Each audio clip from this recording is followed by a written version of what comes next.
All right, let's hit the music.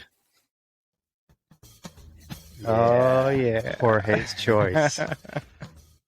Nice little jazzy music to start us off. Yeah. All right, so I think I'm going to call this, because I know I was batting around some names, and I was thinking about, remember I told you the name for a podcast was, and I forgot about it. It was Lessons Learned or something like that. Mm-hmm. So I don't know. We'll mess around with it. We'll talk about what we could call this series, but I think this is a kind of a cool series to do, and maybe we call it something like Lessons Learned. And today we have the one and only Joey Feith with us, Andy Vasily, of course, and we're going to be talking about teacher development and how to become better professionals. So I'm going to kill the music here. And Joey, how you doing? I'm doing great, guys. Good to see you. Good to see you, man. We are in our new podcast studio here at Coast University, so we're trying to get it all sorted out. And you came in and gave Jorge a tip to run the soundboard right away. But it's an amazing studio. It's incredible. Yeah, so this will be a learning journey for all of us here, but we'll see what happens. I think the content is really what matters, right? So all this other peripheral stuff, we'll figure it out. Yeah, including the intro. That intro wasn't the best, but we'll figure it out. Yeah. All right. So the premise of this podcast is we're all going to bring something to the table. We have one piece of information, advice, something that we want to talk about, and then we're all just going to bat it around and talk about it and see what comes of it. Yeah. So very unscripted, very kind of off the cuff.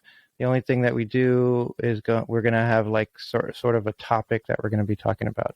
And so should I go first? Yeah, go ahead. You want to go? No, go for it. Just to be clear, today's topic is teacher development, teacher growth?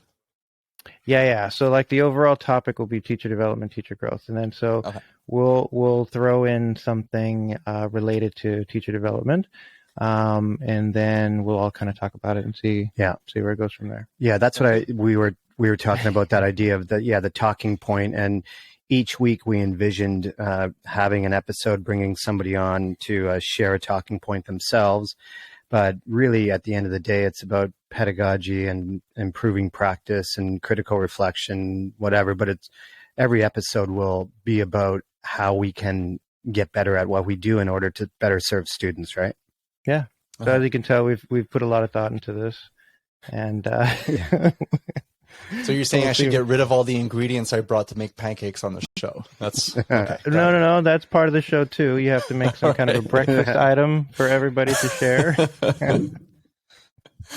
All right, so I'll go first. So we've been talking a lot about feedback lately, and I kind of went back and listened to and took notes on thanks for the feedback, and I listened to the Blink on that, and I did a little bit of research on that, because I remember reading that book. I think it was the first year I was here in Cal, so that must have been like 4.5 years ago now, and I found it really fascinating, and I took a lot of sort of lessons from that on how we receive feedback, because feedback can be a very emotional thing, right? And whether it is as a teacher receiving feedback from a coach or a student receiving feedback from your teacher, it could be a very emotional thing. It could be a triggering thing, and so the way you receive and the way you give feedback is really, really important.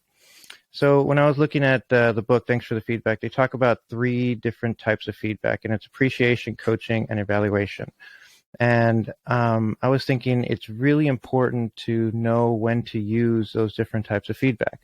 And if you use them in the wrong way or in the wrong situation, sometimes it's not as effective as it could be. And so I guess my question or my talking point to kind of throw out there is, considering those 3 types of feedback, when do you think as a teacher would be the proper times to receive or even to give to your students those types of feedback? When do you give when do you give appreciation? When do you give coaching? And when do you give evaluation or evaluative feedback to your students? And then in what circumstances would you want to receive that as a teacher so that it could help you grow? So what comes to mind right away? First of all, that book was written by Douglas Stone and Sheila Heen, Yep. and I think it was published in maybe 2014 or something like that.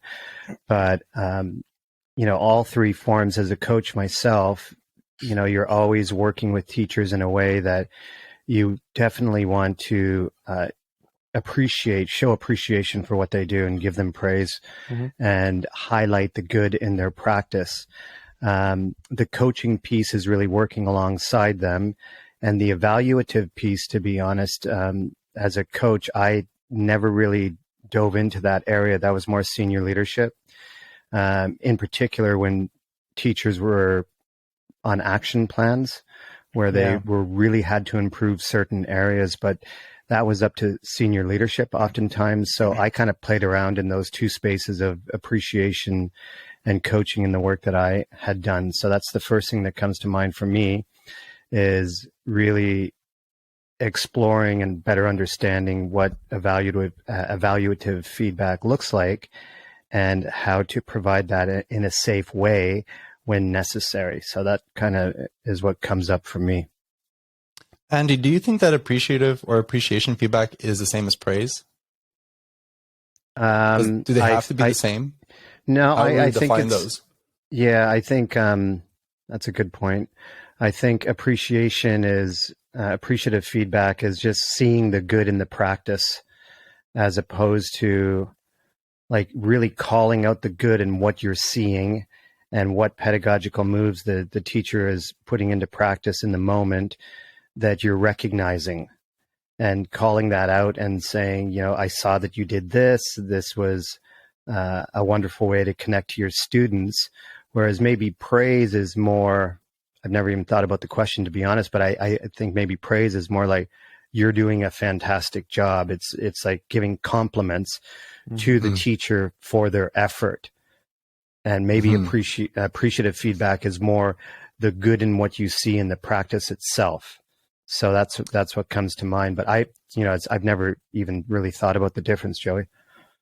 When I think of, and I haven't read the book, and this is the first time that I'm kind of hearing about these three categories when talking about feedback. But when I think of praise, I think of what you were saying there in terms of highlighting the effort made. But when I think of appreciation, I think of displaying gratitude towards the common commitments or common goals.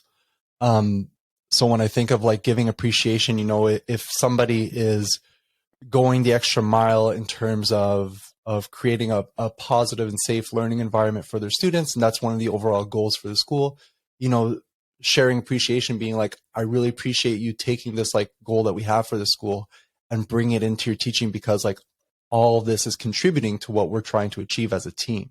Whereas praise would be like you do such a great job connecting with your students, or like that was a really great activity that you brought today, or I really enjoyed that discussion at the end. Just a little bit different, just because I remember when I wrote an essay on feedback, and I know that praise is something that we need to be wary of, right? We need to be careful of, because of I forget what it was, but it was something along the lines of it being like identity-based feedback and praising the person as opposed to the effort.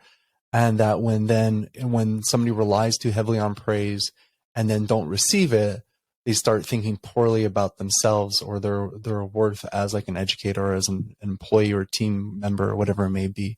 So yeah, that'd be something interesting to get kind of curious about and dive into. Yeah, I think that's a good point, and I kind of see it the same way, where appreciation is kind of like, I see you, and praise is kind of like, I like what you're doing. You know what I mean? And I think those things are really, really important, and I think we seek those things out. But that was another part of the book that I found fascinating too, is your role as a receiver of feedback and actually seeking the type of feedback that you need out. Right. So sometimes we need praise. Sometimes we're down. Sometimes we're just not feeling it. And we need somebody to say, hey, you know what? You're doing a really good job, or I see your effort, or keep going, buddy. You're doing a good job. And then we just need that little bit of a push, or that little bit of a pick me up to say, okay, I can make it this day, or I can make it through the week, or, whatever that might be. and then sometimes we need some coaching. And so your role for me, as a coach for me, was really beneficial. And I talked to Joey a little bit about this on the last podcast that we did, because I know one of the things that you're doing more of now is coaching, and I think that's such a huge role that is missed sometimes in education, because it's so important, and it can be so beneficial to a teacher to get specific feedback on what you're doing, and then making a plan on how to improve those things. And that was really helpful for me. So could you talk a little bit about that in your role as a coach? Yeah, one of the things in our coaching certification program, there were 4 hats, right? So you had the coaching hat, you had the collaboration hat, you had the consulting hat, and you had the evaluative hat. But I've already mentioned the evaluative hat wasn't something I really dealt with. That was more senior leadership. But in terms of coaching, consulting, and collaborating, it's being very specific. And what I learned early on in my coaching was that I was not declaring or stating when I was switching hats. So if I went into a consultative, like a consulting kind of role, or wore the consulting hat, I would just jump into it and start giving advice, because I sensed that they were resourceless in the moment, or they were completely stuck. Now I could continue to ask questions to probe their thinking, or I could jump in and make a suggestion. And so that's taking on more of a consulting role. But my own mentor, the one who certified me in the coaching, said you have to be super clear on when you're switching gears and ask permission. So I see that right now you're a little bit stuck. Do you mind if I jump over to a consulting role right now and offer you some advice? So being very, very clear. I'm laughing because I remember you doing stuff like that, and I didn't know this about your training as a coach, but I remember you doing stuff like that, and it'd be a little frustrating to me, because it was like, I'm seeking your advice on something, and you'd ask permission and be like, just give it to me. Yeah. Just tell me what's going on. You don't have to beat around the bush. Just tell me. But that's you, and that's because we have a relationship, right? Whereas teachers, you haven't developed a strong enough relationship with, because you just don't see them that much, or you haven't had a lot of coaching interaction with them. It's being more precise and asking permission. But I get it. That's what you were in it for. You wanted that, right? Yeah. You wanted that advice or that feedback. So I didn't have to ask you for permission. I think that's the important thing, though, is that when you get into a coaching dynamic or a coaching relationship, that you kind of like clarify what you're both trying to get out of it from the start. Like Andy, you introduced me to Jim Knight's work, and obviously the idea of like this like partnership principle and developing a partnership that's based in equality is important, because if I'm going to go in and I'm going to coach somebody and I'm going to give them feedback, for me, I need to model and embody the fact that like I also want to learn and grow through this process, and I want to receive feedback as well. And being able to have that open kind of conversation puts you both like on equal footing, and then you're in a better position to be able to help each other. Yesterday, it was so pumped because I love the work that I'm doing right now as an instructional coach and over at the PhysEdu community. But I had a young teacher here from Nova Scotia sign up for PhysEdu, and it was my first time getting to actually go into somebody's school and observe their teaching and work with them to build an action plan. And I told them, like, today what I'm doing is I'm coming in and I'm observing and I'm recording. I'm going to film your teaching, and we're not going to get into feedback here today. I'm just trying to get like a better idea of like the picture of what it is. But I told her too is that I want to be clear that I'm not here to evaluate you. I don't have any power with the board or anything like that. And the last thing I want is I'm not here to try and turn you into me. I want to get like a really objective look of where you're at in your teaching and try and help you see like maybe a broader picture that you might not be seeing. And then whatever you determine your goals are going to be, we're going to go from there. Because I think sometimes like yesterday, like going in and like having like being like an experienced teacher and doing the kind of work, there was like a million things I saw that I'd love to kind of like comment on and share and provide feedback on. But those aren't necessarily the areas in which that teacher is focused on wanting to grow, right? So it's hard, but I got to be able to like keep it on the back burner. Okay. Like I'll keep it there in case it ever comes up in conversation, be like, oh yeah, by the way, like I noticed this, but like, I want to really make sure that I'm staying focused on the areas that she wants to grow. I did, however, say like, because we had an initial conversation where we talked about like what we thought the issues were that she was dealing with and where she wanted support. Based on my observation yesterday, I said, listen, like we talked about the potential of baking social and emotional learning into your lessons to help your students be able to better deal with the emotions that they experience in class, the frustrations and some of that conflict resolution. Based off of what I'm seeing here, I think that it might be worthy to focus on lesson structure first, because I think that might be a higher impact area that might lead to some of the outcomes that you want to achieve. And I would suggest that we work here and then see what happens in terms of like the behaviors you're noticing. And if there's still behaviors coming up, then let's be like, okay, well, we checked this big box first. Let's dive a little bit deeper and go there.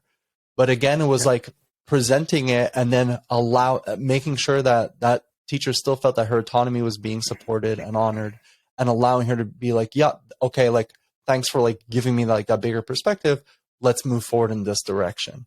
Because if I was like, no, like, I don't want to hear what you're doing. Like, you need to be focused on this. I think that shifts that partnership from being one that's based on equality to one that's based on this power dynamic of me coming in the role I'm in and her being lower in that role, which isn't the case, because as like I always say, like, I'm very much so new to the world of like instructional coaching, and I'm actively seeking like to grow and learn. Like, Jorge, like you're on PhysEdu, like you see, like I put out like quarterly feedback surveys. I'm always asking people how I can like improve, or what did they like about how I supported them or how I didn't support them. And I think that's like, it's just good practice, but it's also really important to like model that, like, we're all growing and learning here. Yeah, and I think like to kind of close this off, and we talked about this before. The thing about coaching that's so great, I think, is that it kind of makes you aware of your blind spots, because we all think that well, most of us anyway, think that we have great ideas and that we're doing good and that everything is awesome. And sometimes we don't see where those blind spots are. And so when you have somebody that can come in and that's impartial and can see it objectively, see the situation objectively, they can help you identify some of those blind spots so that you can become better, so that you can fix those things that might be, holding you back. And so in your story, if somebody's thinking like, this is what I need to do, like, I know I need to improve here, then somebody comes in and sees what's going on and goes, yeah, but there's another thing that you just didn't think about that might actually help or influence that other aspect that you were trying to improve. That's another perspective. That's a very valuable perspective that you may not have been able to see because of your personal bias. And when that teacher gets the lesson structure right, there will be seamless transitions. She'll be more confident. The kids will feel a more flow with their learning, which really is tapping into social and emotional learning, and that sense of really understanding what's happening and feeling safe. And one thing that kind of, just to end off, just one additional thing here is, I was always, as part of our coaching program, we were required to ask at the end of the coaching session. And to be honest, I did not ask this question because I was always uncomfortable asking it. But it was, what was most helpful to you in our coaching session today?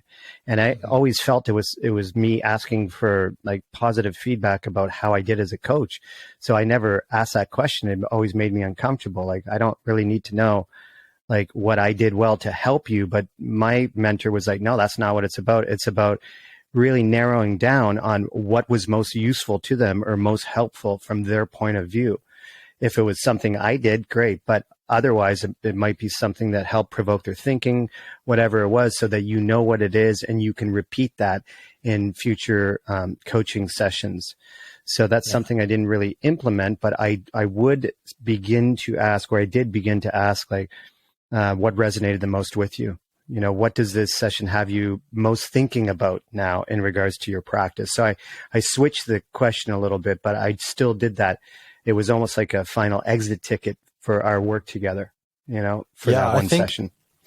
I think asking a question like that, what it does too is that it helps the teacher recognize the transformation that's happening and recognize the value of the coaching experience, right? Because if they're able to identify like a clear takeaway or a next action from the session, then they realize that progress is being made. It's the same thing like when you invite your students to self-assess throughout a lesson. It's not so much about the grading and the scoring and whatnot. It's about the celebration of progress, and recognizing that progress is possible and then wanting to continue it because of that.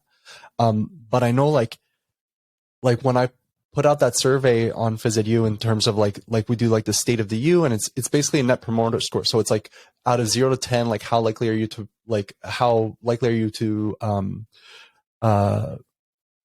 share PhysEdu with another colleague? What's one thing that you're really enjoying? What's one thing that Joey could be doing better? The way I have it set up in my Google Sheets is I actually take that like thing that Joey's doing well, like, and put it separate, and I just look at the ones that Joey's doing better, because that's what I want. I want to like be diving into that. And I think that's where like a lot of people get uncomfortable, is the idea that there's going to be a lot of responses there. But I think that the protective factor in that is curiosity, because as long as you choose to remain curious, then you can keep those feelings of like fear or frustration or anger or shame or whatever it may be like at bay. Because instead of it being like, I'm looking at all these things, like people are telling me like I need to do all these things better, it's like people are telling me exactly how I can grow here. And that's what I want. And because I'm curious and I want to be able to pursue things that I'm not fully seeing, and that will really help me make steps towards the kind of coach that I want to be. Yeah, I know. I always gave Andy a list of things he could do better.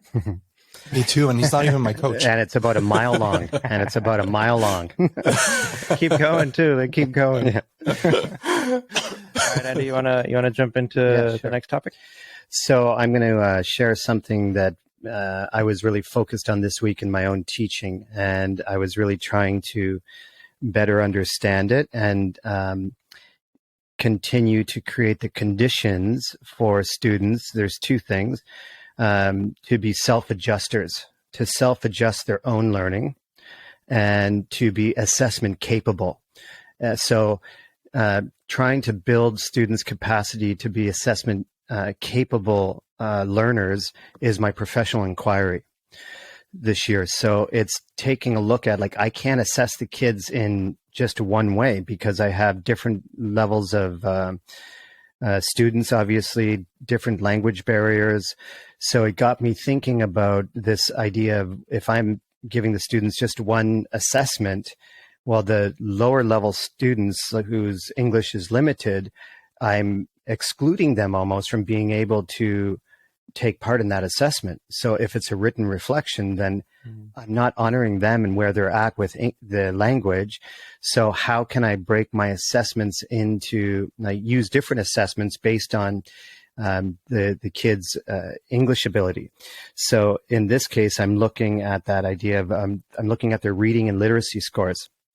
So I'm identifying which students are lower level readers and communicators in English, to knowing like mid-level readers and high-level readers and writers.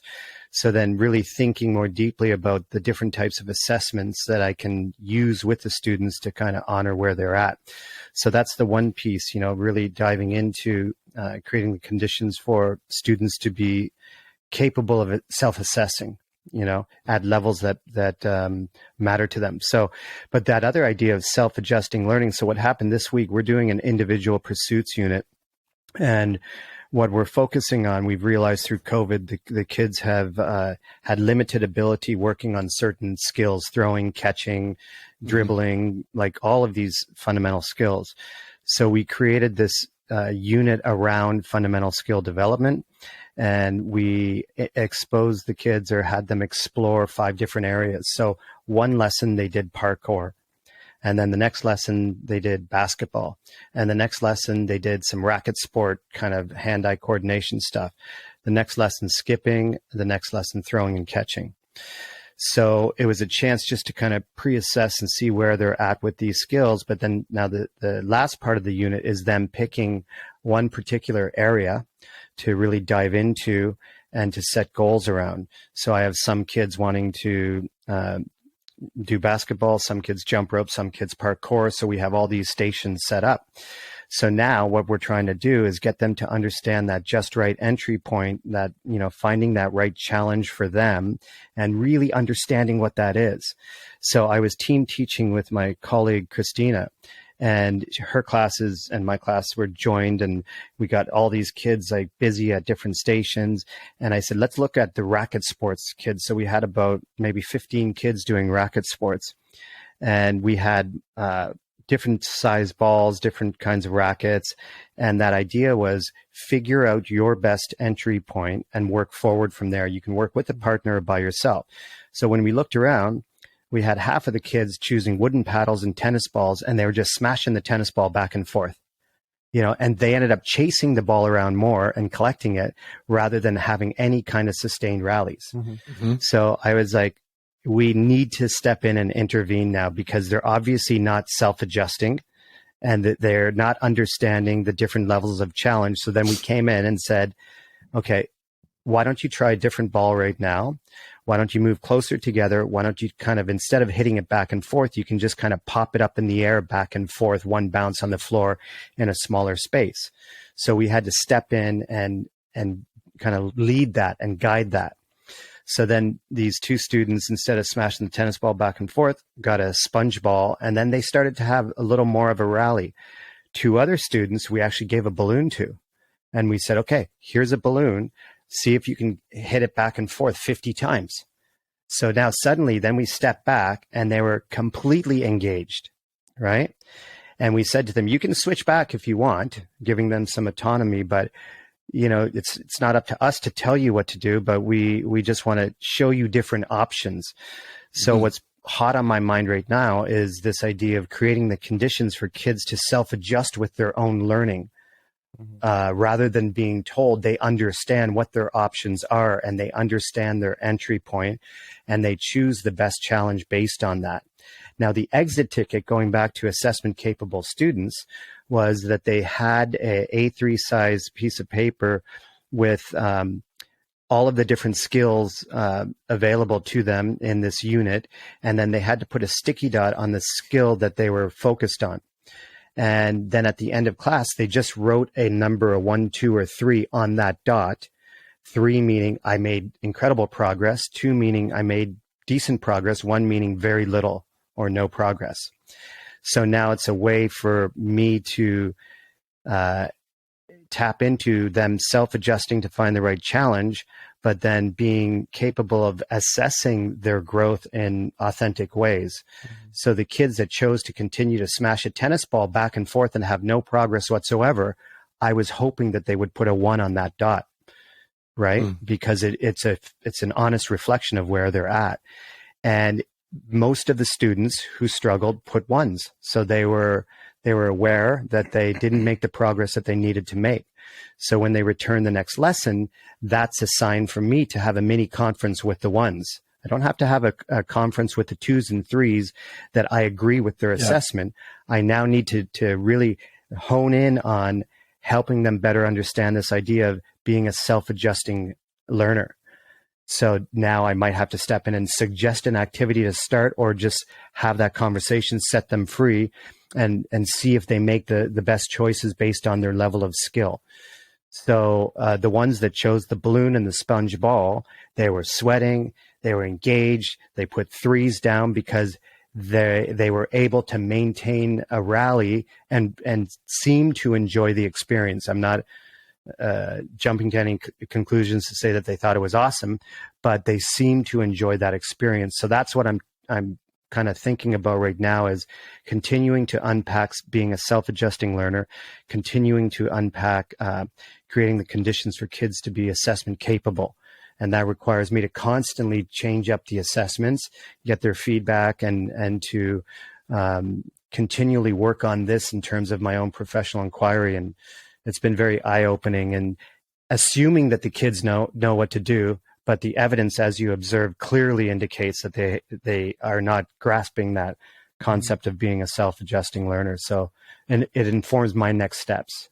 So, I'm just when you were talking about the assessment piece, like having multiple types of assessment, and the fact that, like, you know, you might have a student who performs poorly on an assessment, but that might not be a reflection of the student's abilities and understandings. It might be a reflection of the what's that term that he uses in the book Range?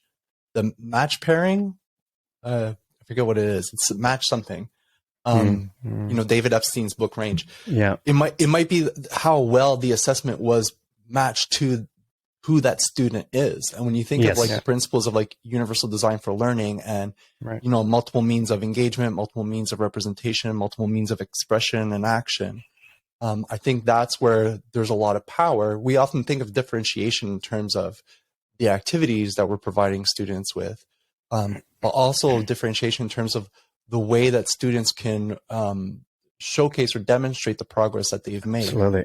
And be able to capture it in a way that like honors those kids. I think, you know, when I designed the learning roadmaps, part of the reason why I shifted toward this place where, you know, I'm picking 3 student learning indicators per outcome, and one is for skill, one is for knowledge, one is for understanding. Because I always say, like, a lot of those kids who might not be able to demonstrate in like a physical way their progress that they've made, it doesn't mean that learning hasn't happened. They've develop knowledge, they develop understanding. A lot of times when those kids aren't able to perform within a unit or whatnot, it's not a question of ability, it's a question of time. They just didn't get the like the practice time that they required to be able to get to that level. But if those seeds are planted and I'm able to capture that learning has been made, then I know that they have what they need as they kind of like move forward, and that they can continue to practice outside of the phys ed program.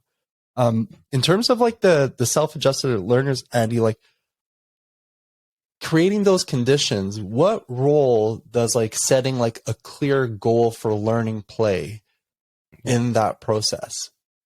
Because I love how like you're honoring students' choice and you're giving them opportunities to explore in their own way. But how was like, what would success kind of look like in that lesson? How do you communicate that with your students? Yeah, that's great. I often use students as examples. So, you know, giving some examples, I had one boy who was trying to throw a tennis ball off the wall and catch it, work on his throwing and catching. So he struggled, and then he switched to almost like a dodgeball, like that bigger sponge ball. And then he was throwing it against the wall and catching it. So he himself was saying to me, "I'm so much better."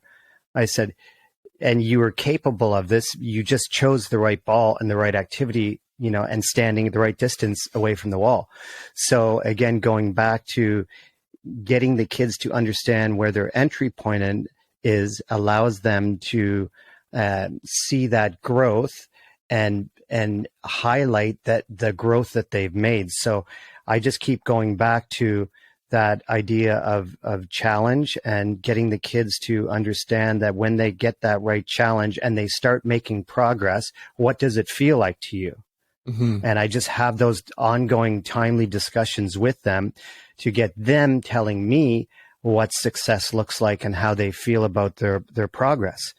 And I kind of do it that way. So through conversation and dialogue with the student, based on where they were at and the growth that they made in the lesson, and then really giving them that feedback at the end, like, that was incredible today. The growth that you made today from the start to the finish of this lesson, you were focused for 30 minutes, and look at that progress you made when you did what? And the student says, when I switched balls and I used a bigger paddle and a larger ball.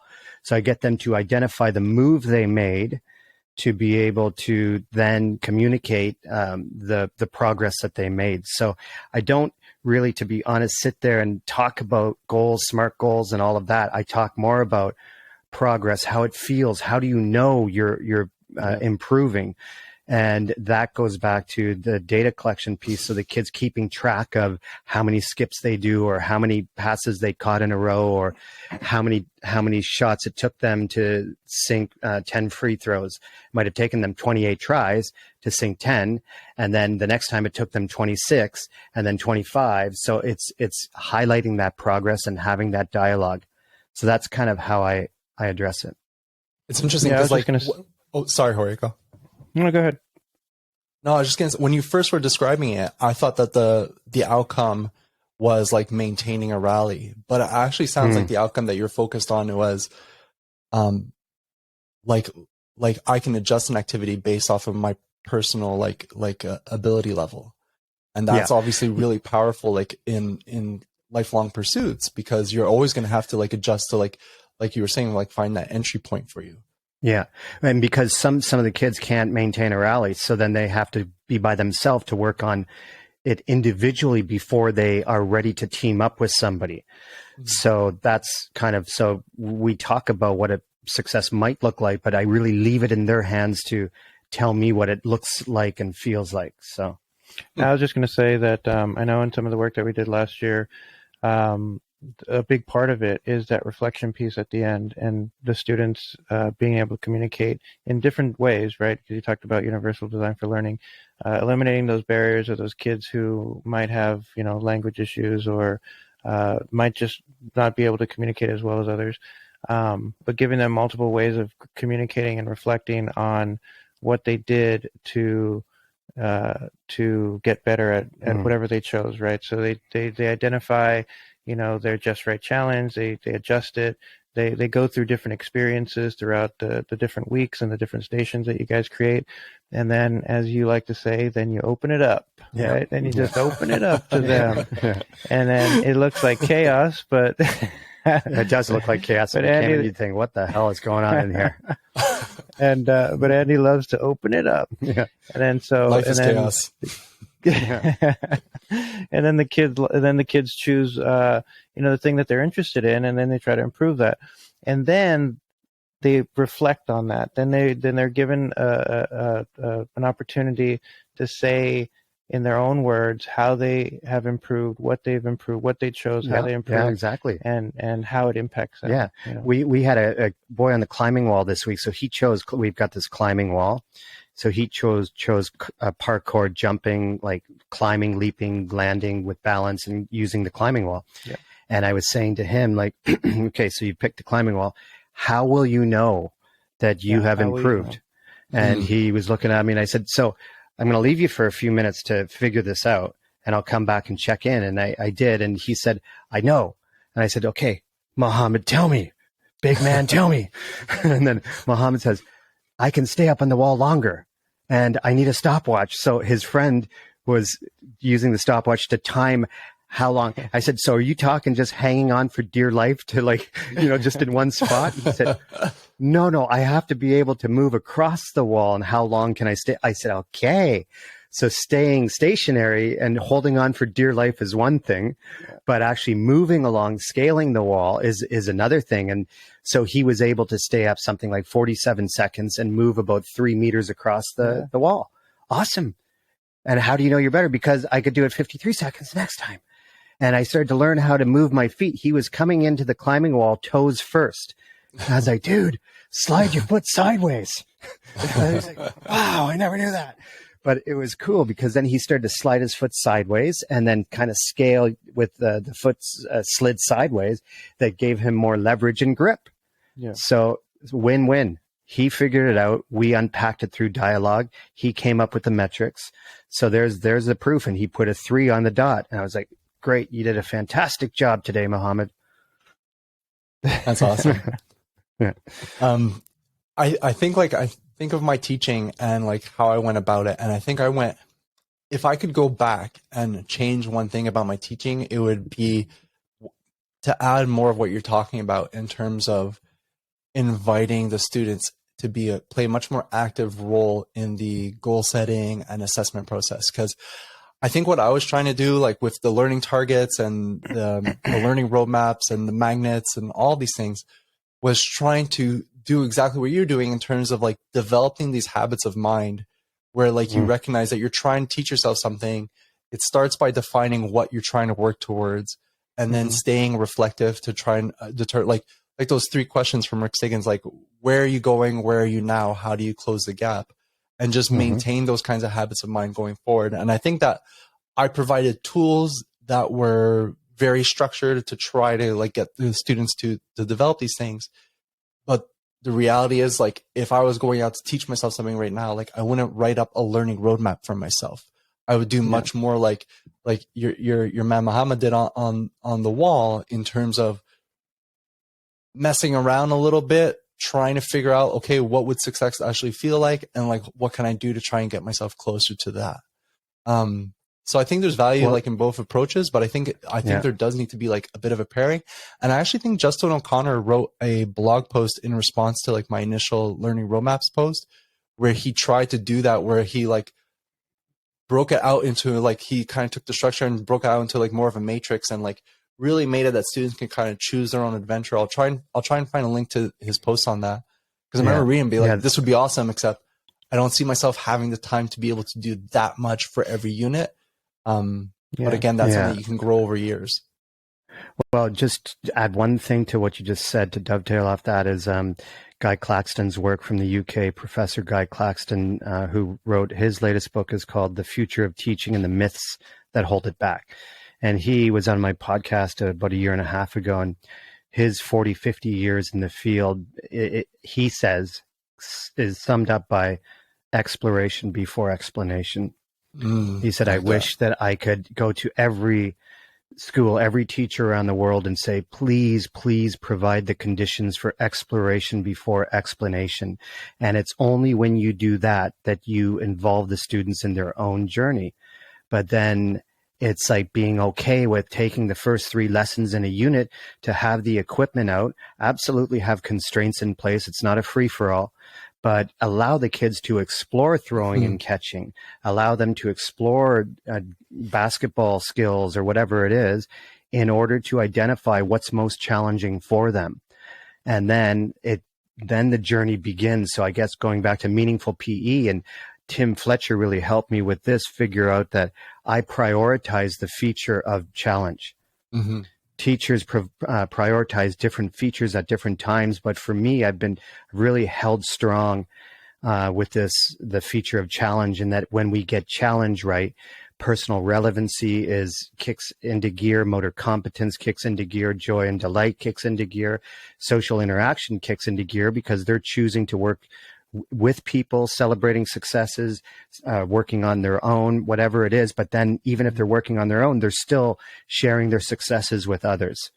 So they're not isolated alone in the corner doing their own thing. There's still social interaction happening, because I'm creating the conditions for the ones working alone who are introverts to still be successful and share their learning. And that's where the social interaction kicks in. So I think that's the way I'm kind of looking at it more than ever now. So I wanted to say, when you said about exploration before explanation, coming here and my first 3 years teaching kindergarten, like that totally changed my perspective on teaching. And I'm not in the classroom this year, but last year when I was teaching with you, it was so much more obvious to me that looking at it through, a kindergartner's perspective, and how they have this natural curiosity. Like, you want to embrace that, and you want to encourage that curiosity. You don't want to stifle it ever. And I feel like when they don't get a chance to explore, when they don't get a chance to play with their friends and just kind of like mess around and have fun, and you force them to sit and listen to you give instruction and talk and talk and talk,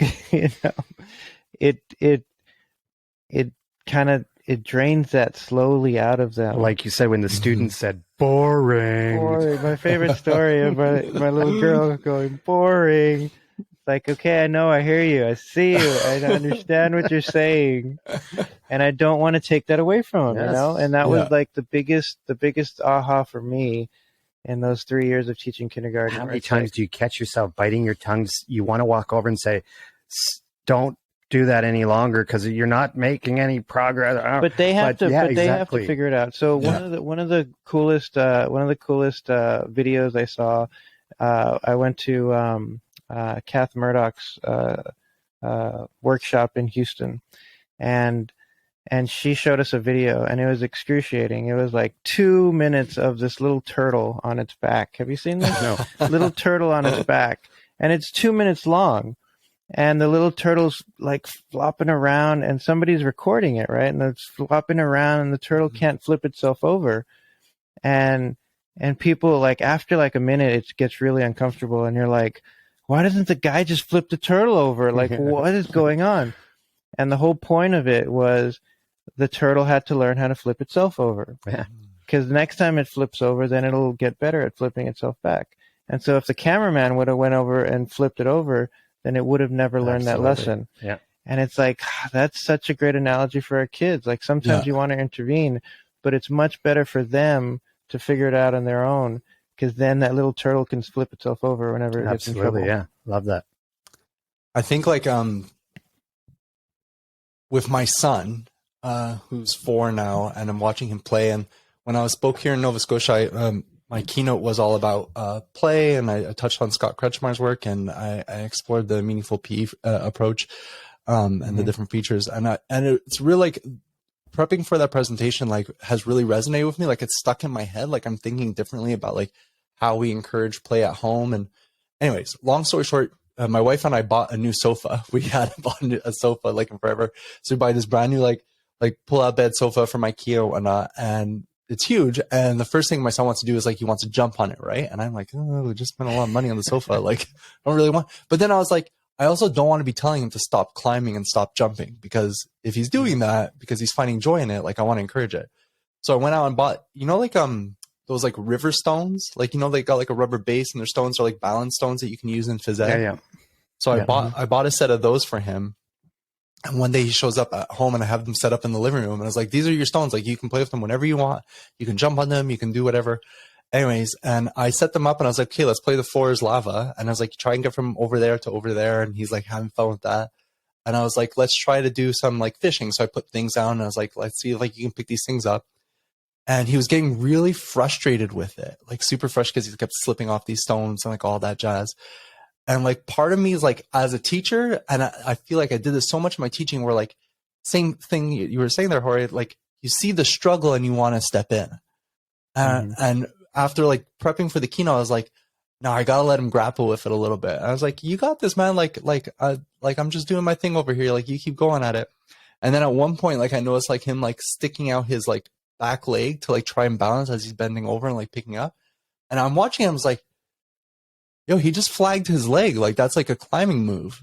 And I'm realizing like that, like, what like an organic kind of way to like get to that. I was like, what'd you just do with your leg? He's like, I was like, why'd you do this? Like, I balance better. I was like, oh, okay. Like, how else could you do that? And then just letting him kind of grapple and struggle and whatnot, he ended up getting to like these like skills and whatnot that I like, as like the teacher I would want to go in and be like, okay, so this is what you do in this situation. This is what you do in this situation. This is what you do in this situation.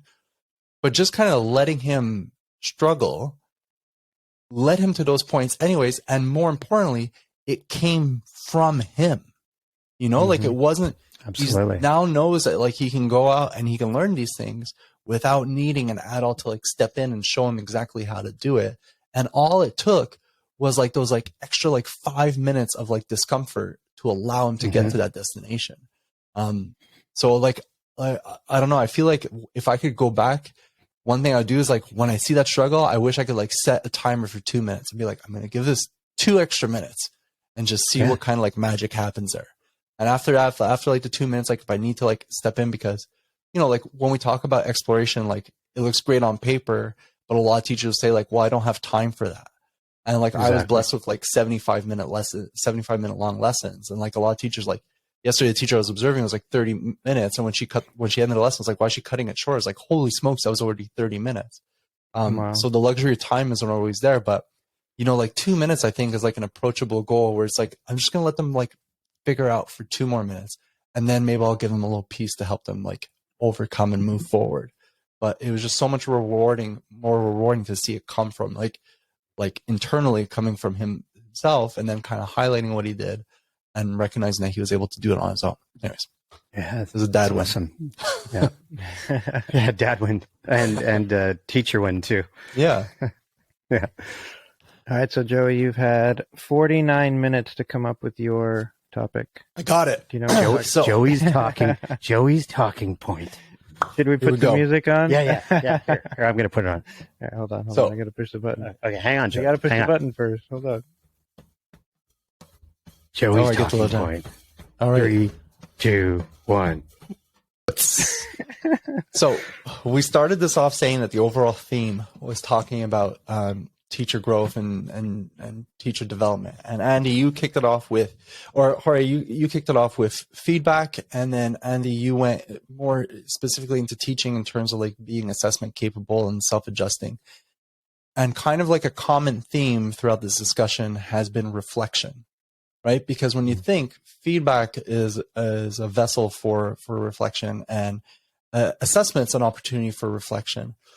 So I want to talk about reflection because I'm not teaching right now, but I am working with teachers. And one thing that like was an experience I had that was incredibly powerful that I really want to advocate for and encourage teachers to explore is the idea of writing as a tool for professional reflection, writing and publishing writing as a tool for professional reflection. So 2 summers ago, I was feeling really stuck in my work as like content creator and running the website and whatever it may be, dealing with like a ton of like imposter syndrome and just like struggling to like hit share or publish like on anything I was doing, just like overthinking everything, spending way too long working on things, and then publishing some stuff that wasn't getting read.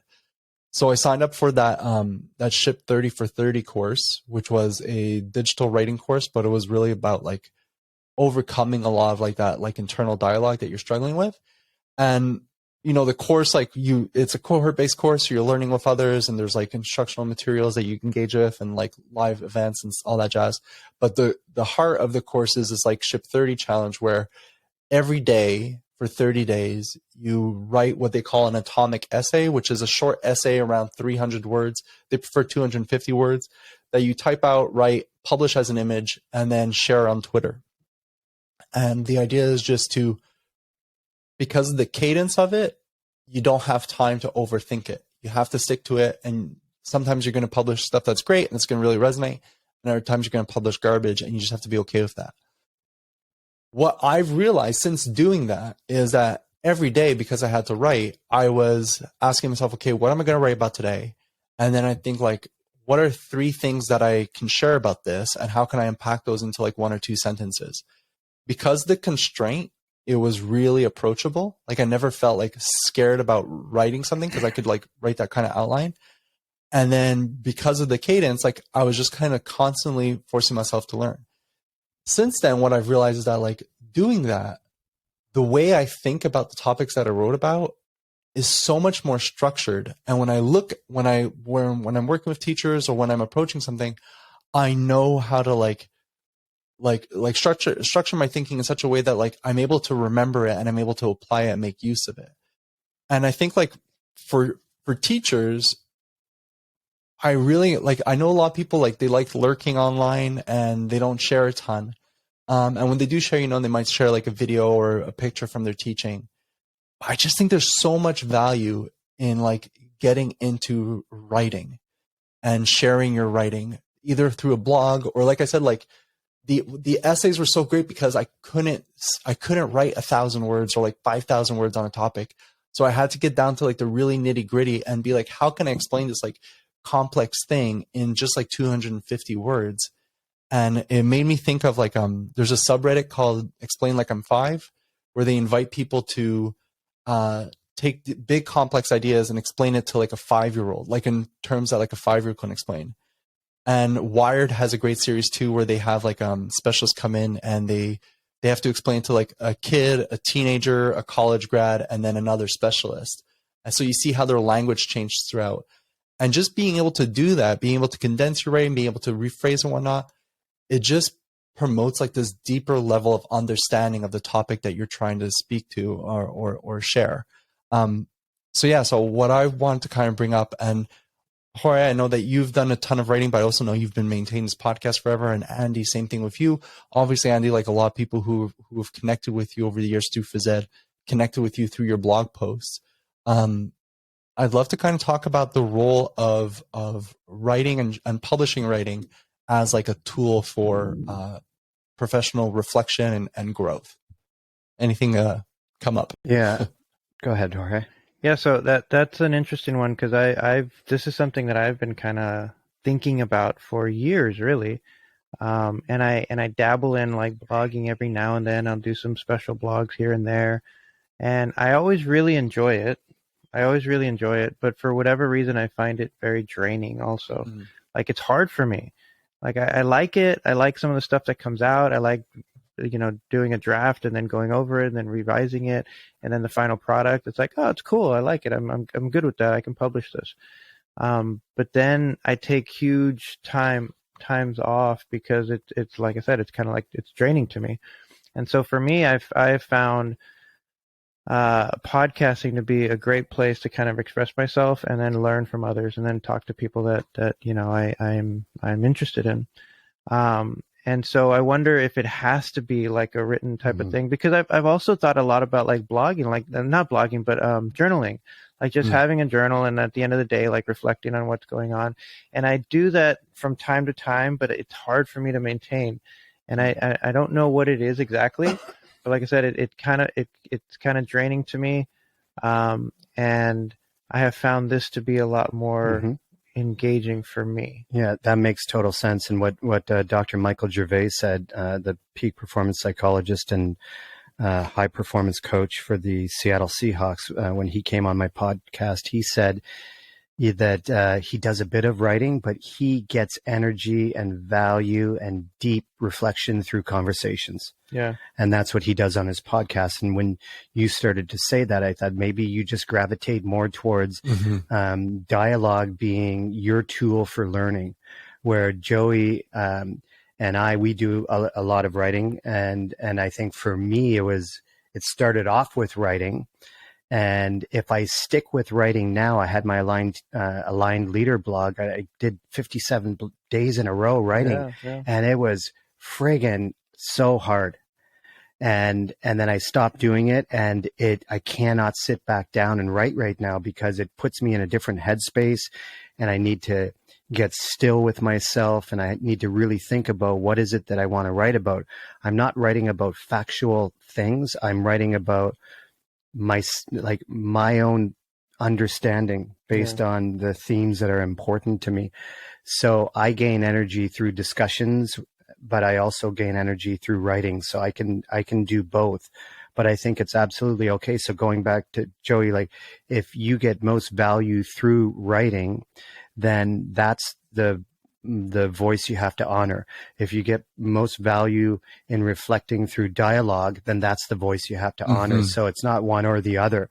I think but what's most important is critical reflection. And Jennifer Abrams, who I had on the podcast, I'm going to release it soon, wrote a book called Stretching Your Learning Limits, Growing Up at Work. And the up is in parentheses. And she said it's this idea of adult development is often underemphasized in organizations. And she said the first facet of personal and professional growth is know your identity. Really know yourself, know your identity. And then from that place, you can begin, whether it be through communication, podcasting, conversations with people, or writing, you're in a better place to reflect critically because you've taken the time to know yourself and know your triggers and the way you learn and what motivates you. And then whether it be a conversation with somebody or writing, that's where the great stuff comes out. But it begins with knowing your identity. So going back to what you said, Joey, I think it's critical reflection is emphasized, regardless if it's a conversation or writing. And I think the most important thing is really spending time in that space of really knowing your identity. So hard though. That's so hard to do, like knowing yourself and knowing your identity, because a part of me really finds what you guys do with your writing. I think it's really, really cool, and I want to do that. You know what I mean? Like I want to be the guy who can pull out a cool blog and people go, "Oh, that's a cool blog." um, and I so how would I phrase this? Like it might not be a part of my identity now, but there's something about it that I want it to be part of my identity. Does that make sense? Mm-hmm. Yeah. And so I don't know where to go with that. Yeah. I do really enjoy podcasting, and I do really enjoy talking to people and engaging with people that way. But there's a part of me that also like wants to be good at writing, and I don't know what to do with that. I think like, so this kind of gets back to like those UDL principles, right? Like multiple means of like actions and expressions. And I hear what you guys are saying, like Jorge with the writing, Andy with the podcasting and whatnot. Like or Andy, also your writing, sorry, your blog. For me, like putting together a presentation is such a heavy lift because like I started my career off being really nervous, like presenting. So what I did is I focused on like creating these crazy visuals happening behind me so that people were focused on that and not focused on me. That was like my like safety like net, like on stage. Mm-hmm. And now it's become that I like presenting ideas through like in a visual kind of way. So there's a YouTube channel. I forget. They have this like crazy, like a German name and it means in a nutshell. I forget what it's called. Anyways, but they do these beautiful, like crazy animated like videos. And I see that. I was like, man, I'd really like to do that. But then when I go sit down and do it, it's such like a heavy lift because I'm like, yo, I got to learn how to do all this animation. I got to figure out how to make all these graphics. I got to like edit it all together. Like it's so crazy. Whereas writing, I do so much writing. Like I use a system called a Zettelkasten, which is, it's like a note-taking system and involves like 3 different kinds of notes. Anyways, basically the idea is that like whenever I read or watch something that's aligned to like professional learning, I take like bullet notes on it in my own words so that like I'm constantly like accumulating like a ton of notes so that when I go to write, I just grab all my notes and put them together and then edit them into something. So it doesn't become like, you're never looking at like a blank page. That's that initial like amount of energy that goes into so much that it's intimidating. Instead, like, it's just like, I'm just editing something together so it works. So I think like whatever mode you want to go into, that's going to allow you to reflect and structure your thinking. I think that's like the goal, is to be able to like really structure where you're at and be able to identify, okay, where are the gaps here? Where are the rabbit holes I can start chasing down? I think the goal is to like, how can I do this on like a regular basis in short form so that when I want to go out and share it, it's like, there's way less friction to like getting that idea out there or sharing that with others. Because as scary as it is to like hit publish and share it with other people, like I'm sure you guys have felt that at some points, especially like when you're got like awesome guests on or whatever it may be. Like me, like sharing a blog post, I'm always thinking of like, who's going to criticize this? Like, who are the critics going to be? Like, are there going to be academics that are going to chime in and tell me that my thinking is bad?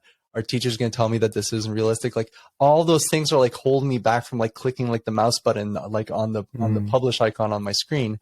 And that can be scary. But when you again kind of keep that curiosity at heart, it keeps some of those feelings at bay. And when you do it on a regular basis, you stop overthinking it. And I just for more teachers, like I want that for them to be able to like be like, I'm going to share my reflections publicly because I recognize that by doing so is going to push me to reflect more deeply on these things that I obviously care about because I took the time to create something around it. So 2 quick fire. I've got a quick fire question for the both of you about reflect. Go ahead. Can I just say one comment? Please. So when you were talking about like structuring your thoughts and structuring your ideas, I think that's one of the reasons why I've always found writing or blogging to be so difficult for me, or so sort of draining, because kind of like my podcast, I usually like go into these podcasts with like no notes, no structure. It's just a conversation, and I love that. Mm-hmm. It's so cool, and I don't know where it's going to go. Sometimes my lessons are that way too. I have an idea and I have a direction, but I don't know where it's going to go. Yeah. We'll see. Yeah. And I feel like there's always been like this fight with me and structure. in my life and in Yeah. my writing and in my teaching. Well, that's And it. that Like might when be Joey why. said blank page, I was thinking maybe that's like, yeah, I don't want to ever like get stuck on a blank page. So what Joey is saying is bringing those notes into it allows him to just piece together Yeah. stuff right away. Yeah. And No, I like that. I the like that a question I lot. wanted to ask and get both your spins on is, I was in conversation with a teacher behind the scenes over the past couple weeks, and the teacher said, "I know that I need to reflect more, but I just don't have the time." And my response in my mind was, reflecting is like in the language you use in the moment. Like being a reflective practitioner doesn't mean you have to set aside an hour every day to reflect on your lesson. Reflection happens in live time. Yeah. With your kids, it's modeling your thinking. It's reflecting what's okay. Kids, number 1, 2, or 3. When you're leaving the gym, 3 was you had a great time today. 2, okay. 1, not very good. And tell Mr. Andy one thing that he needs to do better leaving. You know, if you were the teacher, what's one thing you would do differently? So it's happening all the time. But what is your advice to teachers who believe that reflecting as a practitioner means scheduling in 90 minutes every 3 days to reflect on your practice? You know, like what advice do you have to them to help them understand that reflection is a part of everything that you do? So for me, it's just like what you said. I mean, it's just a part of everything that you do. So you want to approach these things with an open mind, and you want to approach learning or getting feedback from others in a way that they can teach you something. So if you think that you're the authority and nothing that you do can be improved, then you're closing yourself off. You have a closed mind to any kind of feedback or any kind of learning that might or growing that might happen.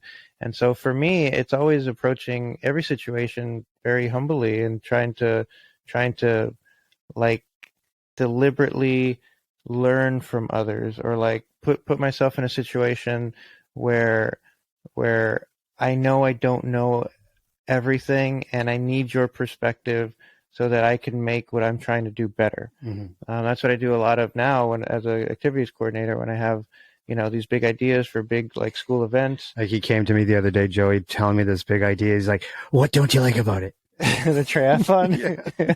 I went to several people and I was like, why won't it this work? Tell me what's wrong with this idea. Yeah. But I like that, because like I have these big ideas and then I put them down on paper, and then I talk to Oriana first, and she'll shoot it down, or she'll, my assistant, and she'll help me out with making it better in her perspective. And then like I'll go to you, or I'll go to Bill, or I'll go to Adam.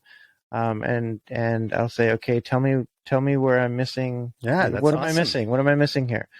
And they all give me different advice, and I take it to Great. put it together, and then I try to make a better experience for everybody, right? But that would be my advice. Like approach these things as if these events or teaching opportunities or learning opportunities with an open mind, and as if you can learn from somebody else's beginner's mindset. John Kabat-Zinn. Yeah, because that's what I do. I seek out others' perspectives so I could learn from them. And I don't think I'm any better than anybody else, and I don't think anybody's any better than me. So I seek them out equally, and I try to learn from people. What about you, Joey?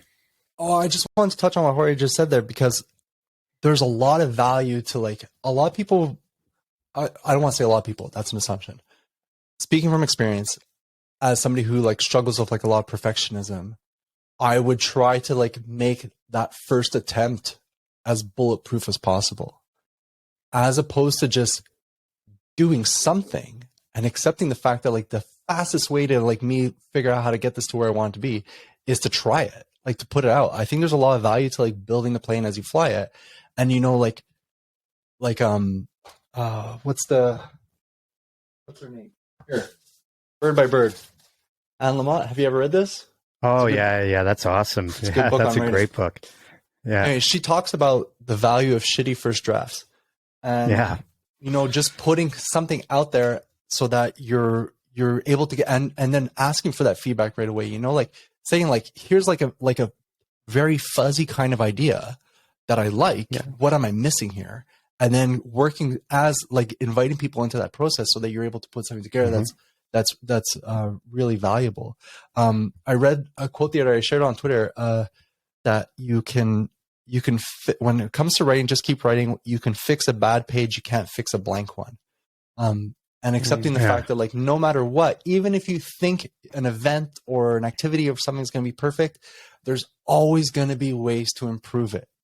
Perfection is a myth. It doesn't exist. It's something that you can kind of try to strive for, as long as you have this like healthy recognition that like you're never going to attain it. So like just putting something out and trying to get that feedback back is important. Andy, getting back to your like specific question, I think that when I think of like reflecting on a lesson plan, I think back of like my formative years in university and, you know, going out doing my student teaching. And then my supervisor would come by, and one of the points that I was evaluated on was on lesson plan, like reflection. And I had to like write a brick of like information that I was doing for like an external reason, right? I was doing it to please my supervisor, my cooperating teacher, not because like it was really truly helping me grow as an individual. I think like this idea of like having to do these like 10-day silent meditations to reflect on your teaching, that's not necessary. I think at the end of a lesson, like why don't you just do something like give yourself a 4-point scale? Like, how did today's lesson go? 1, 2, 3, 4, 1, 2, 3, 4. What was one thing? What was a win from the lesson? What was one thing that went well? What is one thing that what's an opportunity? So like, you know, like when I share like those like stars and stairs at the end of the week, like what's just one thing that went well this week? What's one thing that you can grow from? And then I would add like something like, what's one memorable thing? Just so that you can look back one day when you're old and gray and you've retired and you look through these things and be like, yo, a lot of things like happened throughout my career. So I think like keeping it really short, really simple, and doing something that works for you is the most important part of reflection. Because if it doesn't work for you, like Jorge, you were saying, like writing in a journal, it's not something that you can maintain. Like I'm on the same page with that. Like it's something that I struggle with, but like I feel comfortable writing like little bullet notes when I'm writing. That's something that I can do. It's a system that works for me, and I'm able to do it consistently. I think that's the more important part, rather than like doing it right to like show somebody else, like look at like how reflective I am. But actually engaging in the practice on a regular basis is what's really truly important. Yeah. Yep. I like that. Are we closing off with that? I think 3 talking points. That's an bat it awesome around. way to bat it around. Yeah. Maybe that should be the name of the podcast. Bat it around. Yeah. Batter up. There you go. I don't know. Batter up. Batter up. Yeah. I don't know. It's a work in progress. We'll figure it out. Maybe I'll journal about it. Work in progress is also a good title. You're right. All right. So I think Actually put it out to the Twitter circle. To the Twitter circle. Yeah. Ask people to come up with some names. Keep talking. Okay. Right, and here we go. We're closing the show. Jorge's putting on that live New York jazz. And all right. We'll close out the show. I want to thank everybody for coming on. I want to thank you, Joey, for taking your time to come and talk to us knuckleheads over here. Check out Meatheads. Check out Feith. Join the community, especially now that Twitter's going bankrupt or something. Check out Feith. It's going to be around forever. And Andy, check out the Run Your Life podcast. Thank you. Yeah. Anything Please else? check it out. We good? We're good. I got to get moved. I'm so hopped up on caffeine. Everybody. All right. See you guys later.